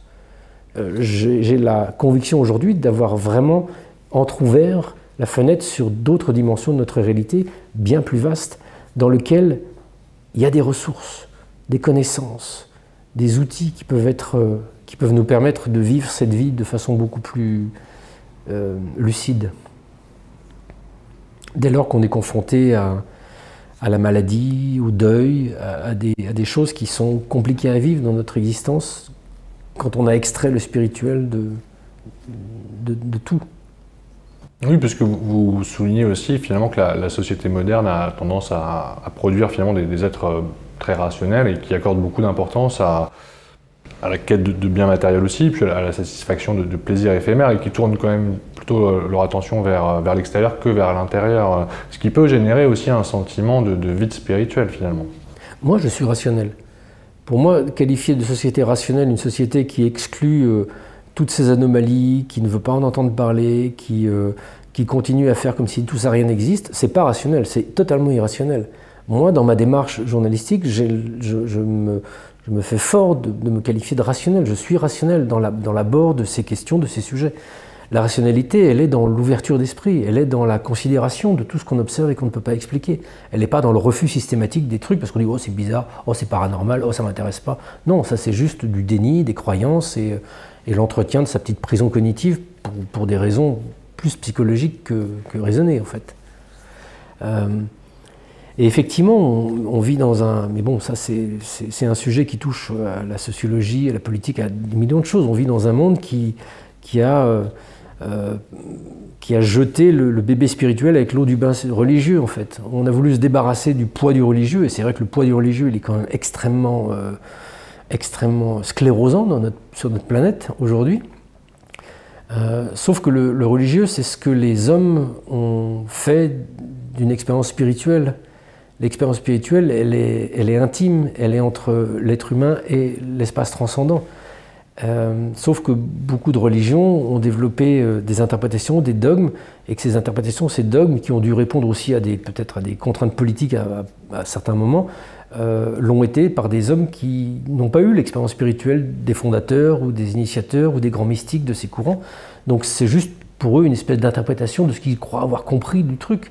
Enfin, je ne veux pas entrer dans ça, c'est pas mon domaine, mais voilà, pour moi, je dissocie vraiment le religieux qui peut donner des choses les pires qu'on puisse observer sur Terre aujourd'hui, avec le spirituel qui est vraiment cette capacité de l'être humain à entrer en résonance avec quelque chose de transcendant, vous le disiez, à l'intérieur de lui, qui n'est pas à l'extérieur. Donc voilà le paradoxe entre religion et spirituel pour moi. Et sur cette question finalement de regarder à l'intérieur, finalement de regarder en soi, ça aussi vous en parlez dans le livre, puisque vous rappelez que toutes les réponses aux questions que nous nous posons, généralement, on peut trouver la réponse à l'intérieur. Et vous dites notre corps, notre âme, la vie essaye d'ailleurs de nous aider en permanence finalement, en nous envoyant des messages alors qu'on n'arrive pas toujours à écouter. Et vous dites finalement que tout dans l'existence n'est que répétition jusqu'à ce qu'on parvienne à entendre ces messages. Mais c'est le travail d'une vie. C'est le travail d'une vie. Je commence à accumuler les années, là. J'arrive à 56. Donc ça me donne justement à voir le temps que ça a pris pour acquérir la compréhension que je peux avoir aujourd'hui, qui est sans doute imparfaite et qui va encore fondamentalement évoluer. Mais je pense qu'on vit dans un monde d'immédiateté où on voudrait accéder à notre intuition en un week-end, on voudrait découvrir le chamanisme et devenir chaman en un stage d'une semaine en Ariège, etc., etc. Sauf que ça ne marche pas comme ça. Parce que pour se connaître soi-même, pour entrer dans son intériorité, il faut cesser d'être fasciné par ce que l'on pense être notre intériorité. On est fasciné par nos individus, par notre personnalité. On voudrait atteindre l'éveil, mais que ce soit nous qui atteignons l'éveil. C'est moi qui vais atteindre l'éveil. Sauf que l'éveil, ça va précisément consister à la dissolution du moi. Donc toutes ces étapes qui sont bien détaillées et bien décrites dans les différentes traditions spirituelles, elles sont complètement oblitérées de notre vision spirituelle réductionniste qui ressemble plus à des espèces de New Age prêts à consommer. Le chemin spirituel, c'est le chemin de toute la vie. C'est le chemin de toute la vie. Il n'y a pas un moment où on arrive, et quand on pense être arrivé, c'est qu'en général, on est bloqué quelque part. C'est ce que j'essaye d'appliquer maintenant, c'est ce que il m'a semblé comprendre. Et pour se connaître soi-même, il faut avoir passé du temps à se confronter, il faut avoir observé ses zones d'ombre, il faut essayer d'avoir exploré quelques dimensions de son inconscient, et ça, c'est forcément inconfortable. Parce que la structure humaine, elle n'aime pas l'inconfort. Notre cerveau et notre psychologie n'aiment pas l'inconfort. Il veut du rassurant, il veut du connu. Donc tout ce qui va venir ébranler le personnage qu'on a construit pour être adapté dans ce monde-là, ça va être déstabilisant. Ça va être dérangeant. Ça va être refusé par une dimension de nous-mêmes. Donc notre personnalité va paradoxalement lutter pour essayer de projeter sur le spirituel quelque chose qui va conforter ce qu'elle pense être. Ce qui est à l'opposé d'un véritable chemin spirituel. Le chemin spirituel, c'est le risque, c'est l'inconfort, c'est l'acceptation de tout ce qui nous ébranle. Et c'est peut-être la vie en fait. La vie qui nous confronte à des maladies, qui nous ébranle, qui nous fait devoir aller voter dans des circonstances qui sont extrêmement déstabilisantes, comme ce qui s'est passé il y a quelques semaines. Tout ça, c'est inconfortable. Et c'est peut-être dans ce qui nous dérange, dans ce qui nous énerve, qu'il y a des pistes à aller comprendre sur soi-même. Pourquoi est-ce que ça m'énerve? Pourquoi est-ce que ce truc-là me met hors de moi? Pourquoi est-ce que c'est pas l'extérieur qui est... Alors bien sûr, si, l'extérieur, l'injustice, les enfants qui meurent de faim, etc., ça m'insupporte, etc. Mais qu'est-ce qu'il y a au fond? Et toutes ces choses que le monde nous renvoie sont des occasions qui nous sont offertes d'aller plonger un peu en nous-mêmes. Et année après année, chemin faisant, on commence à un peu mieux se cerner, on commence surtout à en goûter le bénéfice, c'est-à-dire d'être beaucoup moins réactif face aux moindres aléas de la vie.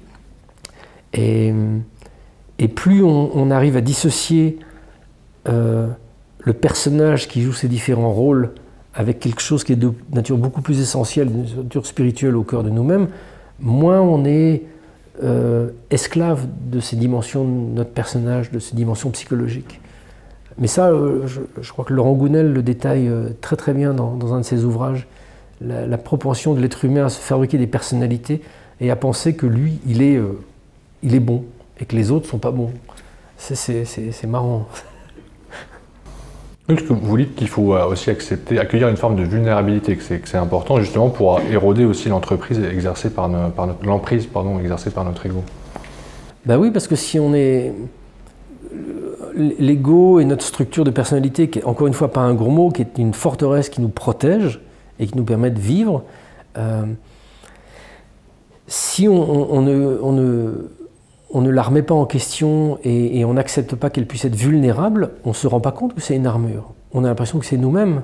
Ce n'est que parce qu'on est vulnérable que tout d'un coup on va voir qu'il y a un trou là, qu'il y a un autre trou là, et que cette personnalité c'est juste une armure, c'est pas nous-mêmes. Nous-mêmes c'est à l'intérieur. Et pour voir ce à l'intérieur, il faut déjà s'apercevoir qu'on est dans une carapace. Et ça, c'est tous les psychothérapeutes vont vous parler de ce moment où la guérison, ou la prise de conscience de certains mécanismes, ou la sortie du trauma, ou etc., va nécessiter de passer par un moment de vulnérabilité, de lâcher prise. Si vous n'êtes pas dans ce moment-là, vous n'accéderez pas. Mais autant les psychothérapeutes vous proposent un cadre qui vous permet d'être vulnérable en sécurité, d'une certaine manière, autant les autres techniques un peu plus musclées, comme le chamanisme ou autres, doivent aussi être faites dans un cadre traditionnel ou rigoureux pour pas que cette vulnérabilité soit destructrice. Parce qu'encore une fois, si l'ego est là, si notre carapace est là, c'est pour une bonne raison. Et c'est aussi une forme de protection. C'est une protection. C'est une protection. J'emploie ce mot à un moment, l'ayahuasca qui est utilisée par les chamans en Amazonie est une substance extrêmement puissante que je ne recommande absolument pas, qui est interdite en France et interdite à la consommation et à l'usage. Je pense que si on a envie d'explorer les états modifiés de conscience, le chamanisme, des formes de chamanisme qui utilisent d'autres outils d'induction, comme par exemple le son du tambour, sont tout autant efficaces, tout autant puissantes, et peuvent être pratiquées en toute légalité.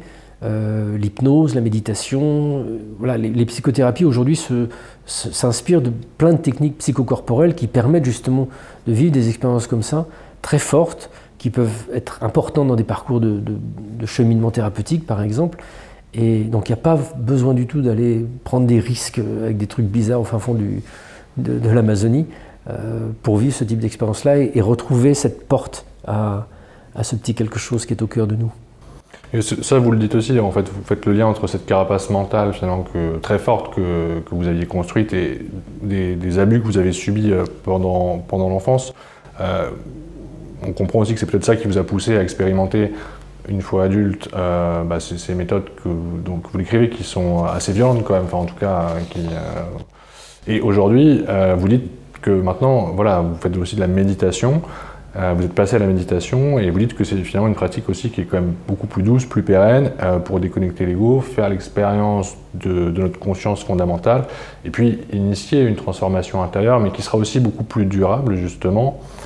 Et qui permettra à cette sagesse de notre âme de s'exprimer aussi dans notre vie incarnée. Si vous pratiquez la méditation avec régularité, en quelques semaines, vous allez voir s'opérer dans votre cerveau des modifications neuronales qui sont identiques à celles qui s'opèrent dans une prise de psychédélique en Amazonie, par exemple. Sauf que le psychédélique, ça monte d'un coup, et ça redescend d'un coup. Donc c'est une ouverture très violente, non contrôlée, et un retour où vous revenez exactement au même endroit. Alors que la méditation, ça installe progressivement ça et ça reste pérenne et ça reste stable. Moi, mon travail avec les psychédéliques, avec l'ayahuasca et différents autres outils, ça a commencé de façon très basique, très naïve. On me dit que les chamans communiquent avec les morts. Moi, je veux voir mon frère, donc j'y vais. Donc mes premières années d'expérience, c'est je veux voir mon frère, je veux voir les morts. Et puis progressivement, ça a évolué vers, parce que je l'ai vu, ça a évolué vers je veux comprendre ce qui se passe de l'autre côté. Je veux vivre moi-même l'expérience de la dissolution de l'ego. Et dans le cadre de ce travail que j'ai fait avec des thérapeutes qui utilisent les substances psychédéliques pour des travails thérapeutiques, je suis allé voir une thérapeute, non pas pour faire un travail thérapeutique, parce que j'en avais aucune idée et je soupçonnais absolument pas en avoir besoin. Je suis allé voir une thérapeute pour lui dire je voudrais, dans le cadre que vous proposez, prendre des très hauts dosages pour dissoudre l'ego totalement et aller voir ce qu'il y a de l'autre côté. Et dans le cadre de ces expériences que j'ai faites avec elle, effectivement, tout d'un coup, il y a une mémoire d'abus que j'ai vécu dans l'enfance qui a ressurgi, qui a été quelque chose de totalement inattendu, totalement folle, que je raconte dans un livre qui s'appelle Nos âmes oubliées, qui est sorti il y a 3 ans chez Albin Michel, et qui est en poche chez J'ai lu. Parce que voilà, un souvenir qui ressurgit à plus de 50 ans, alors que j'ai aucun souvenir conscient d'avoir vécu ça, donc je me suis remis en question, je me suis posé, est-ce que c'est pas une hallucination, est-ce que j'ai pas inventé ce truc-là? Et donc j'ai fait tout un cheminement pour essayer de voir si vraiment ça m'était arrivé, ce qui a été le cas. Et voilà le type de choses que peuvent provoquer ces expériences-là si elles sont mal accompagnées. J'aurais pu être totalement détruit par cette expérience-là. Or, je l'ai fait dans un cadre thérapeutique avec quelqu'un qui a accompagné le processus et j'ai eu un travail qui a pris plusieurs années ensuite pour me permettre d'intégrer cette réalité et d'essayer de dépasser ce trauma initial qui était tellement, comme vous pouvez l'imaginer, impactant que mon cerveau l'a mis dans une zone inaccessible à ma conscience, ce qu'on appelle l'amnésie traumatique. Je ne savais pas que ça existait à ce point-là, mais j'ai découvert dans les travaux de différents psychiatres sur les questions d'abus sexuels que près de 50% des gens ayant vécu des abus sexuels dans la petite enfance, et à plus forte raison quand l'abus a été produit par quelqu'un de proche dans leur cercle familial, conduisent à une amnésie traumatique totale, qui ne peut jamais ressurgir. Et parfois, ça peut ressurgir quelques années après, quelques décennies après, parfois 40, 50 ans, ou voire jamais. Parce qu'on a quelque chose qui nous protège. Cette forteresse, voilà, elle me rend peut-être compliqué de m'ouvrir à mon intuition, mais elle a aussi empêché qu'un événement traumatique ne remonte et me déstabilise à un moment de ma vie où j'aurais pas pu le supporter. Voilà à quoi sert cet ego, qui est aussi un gardien vigilant. Pour faire le lien avec ce que vous dites à un moment aussi, vous expliquez que l'âme finalement a son propre agenda, entre guillemets, et qu'elle s'incarne aussi pour effectuer un certain travail sur le plan terrestre, et que finalement tout ce qu'on traverse pendant notre existence a du sens pour elle, même si ce sens peut nous échapper complètement, notamment quand on vit justement des expériences douloureuses ou éprouvantes, ou comme vous, là, traumatisantes. C'est comment vous... Enfin, Je sais pas. La façon dont c'est formulé, c'est compliqué, c'est difficile parce que ce que j'ai vécu et ce que vivent beaucoup de gens dans différents registres traumatiques, c'est inacceptable. Bien sûr, oui. Il y a quelque chose qui peut conduire à des poursuites pénales, enfin c'est pour le cas des abus sexuels. Donc je ne suis pas en train de dire que mon âme accepte. Mais c'est un petit peu comme ce que j'évoquais tout à l'heure à propos de la personne qui a vécu une expérience de mort imminente après une tentative de suicide, qui tout d'un coup revient en ayant eu une vision élargie de ce qui, une heure avant son suicide, lui semblait être une vie absolument sans issue, sans sens, injuste, et dont il voulait juste s'extraire. Je pense que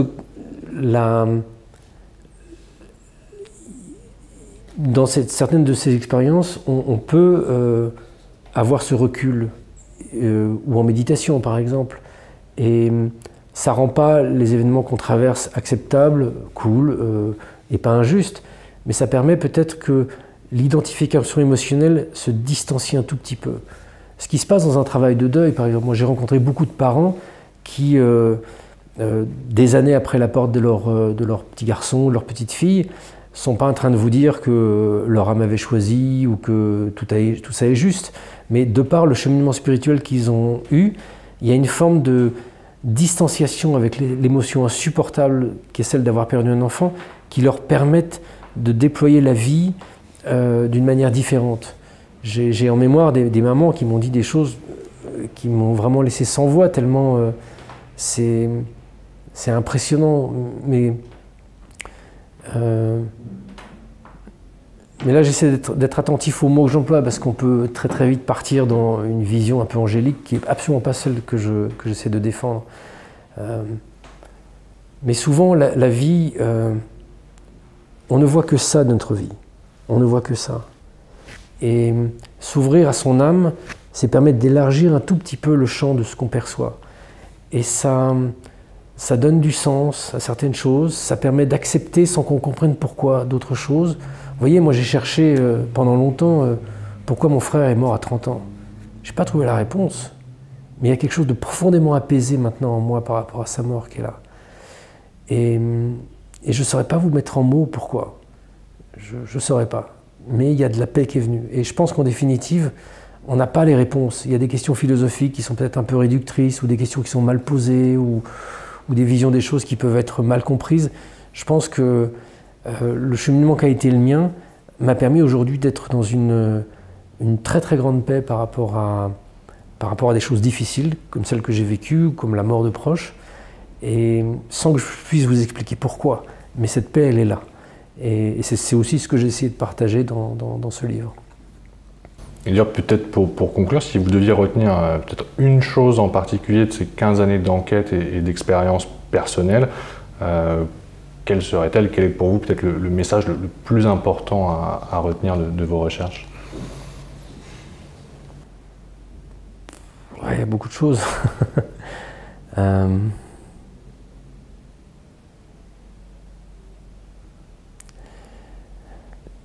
Peut-être que je crois que la vie ne nous confronte à rien que nous ne serions pas capables de supporter. Je pense que quelles que soient les épreuves que l'on traverse, on a les outils pour en faire quelque chose. Alors ceux qui n'y parviennent pas, c'est pas un jugement de valeur, hein, c'est pas un jugement moral, mais je vois aujourd'hui les différentes étapes un peu compliquées de ma vie.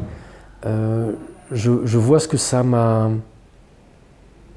l'être que ça a permis de construire. Vous savez, quand j'ai découvert avoir été abusé, la chose difficile, ça a été de partager ça avec mon entourage, avec ma mère. Mon père est parti aujourd'hui, mais je l'aurais partagé avec lui et avec ma fille surtout. Et je ne savais pas comment j'allais dire ça à ma fille, qui est adulte aujourd'hui. Et en fait, tout d'un coup, il m'est apparu comme une évidence que ce que j'ai vécu dans l'enfance a eu aussi des répercussions dans mes traits de caractère, dans mon mode de fonctionnement, qui ont fait de moi, par exemple, comme je ne crois pas à mes émotions, parce que mes émotions enfant ont été insupportables, donc je m'en suis complètement coupé, je suis devenu quelqu'un qui n'est plus à l'écoute de lui-même et qui veut objectiver tout, qui veut avoir des...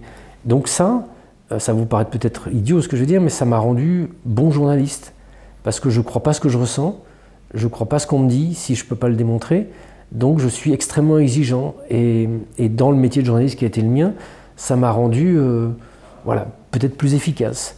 Et ça m'a rendu tenace, ça m'a rendu déterminé à ne jamais abandonner quelque chose.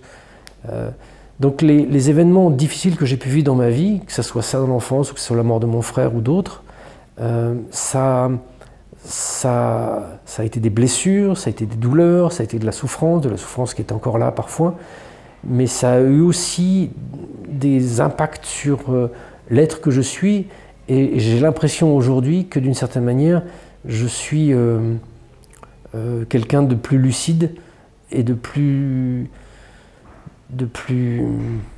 aimant que je ne l'aurais été si... Enfin, bon, après, on est dans la fiction, mais encore une fois, je pense que rien de ce qui nous arrive n'est insurmontable et que si on ne le surmonte pas, c'est pas grave. Mais si on parvient à faire quelque chose de bien de ça, c'est peut-être ça le jeu de l'âme en fait.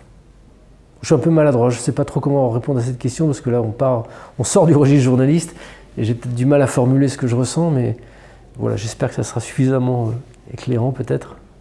En tout cas, on sent que ça a influencé aussi quand même la personne que vous êtes, finalement, toutes ces recherches, et le regard que vous portez aussi sur l'existence, sur les autres, puis même sur vous-même aussi. Vous avez peut-être changé le regard que vous portiez sur vous au bout de ces 15 ans d'enquête, et sur voilà, ce que vous faites. Ah bah oui, beaucoup, oui, beaucoup. J'ai découvert qu'il y avait d'autres outils que l'outil scientifique pour acquérir de l'information sur notre monde, et que justement cette porte que j'avais fermée enfant, que j'ai réouvert depuis, cette porte vers mon univers intérieur, mes émotions, mes ressentis, elle me donne accès aussi à d'autres informations. Elle me donne accès à des choses improuvables, complètement subjectives, mais qui parfois sont extrêmement déterminantes dans les vies qui sont les nôtres, pour faire des choix, pour suivre telle piste, ou au contraire ne pas suivre telle autre piste. Ce chemin de l'intuition, en fait, je l'ai retrouvé. Merci beaucoup d'avoir répondu à nos questions, Stéphane Alix, et puis merci pour votre éclairage sur ces questions passionnantes. J'espère que j'ai éclairé un peu. Merci beaucoup. À bientôt, merci.